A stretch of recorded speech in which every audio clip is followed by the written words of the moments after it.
that the empathy is almost functioning as a bit of a trauma response. Like, let me be as kind as possible. Let me be as good as possible.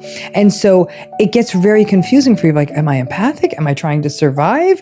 And is my empathy literally like this trauma, this survival response to try to, like, it's almost like that fawn response we talk about, that fawn trauma response where I am going to be what this harmful person needs me to be so I can win them over and I will be okay, right? So, and then after that though, there's shame.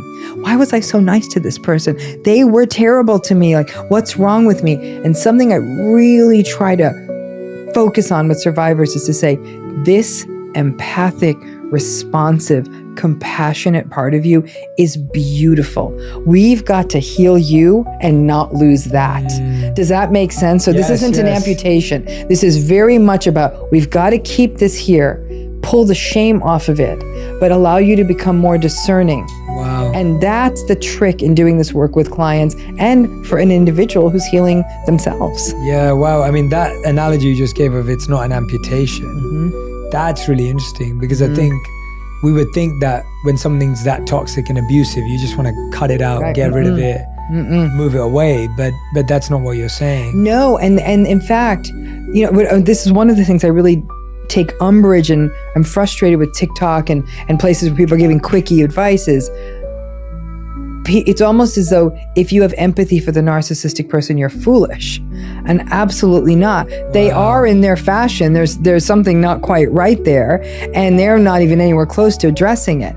My goal for folks is you want to have empathy for them. And I mean, if you don't want to, I get that too, for what you've been through.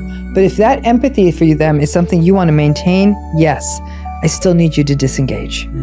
Can you disengage from someone and still empathize with them? I believe absolutely yes. Wow. Yeah, and that's a hard balance for the people in your life that love you to see that, because it can be really, really challenging to see someone you love feel empathy to someone who's hurt them really badly. Correct. And it's also even for yourself. And this is where it can bring up complicated emotions like pity and guilt, right?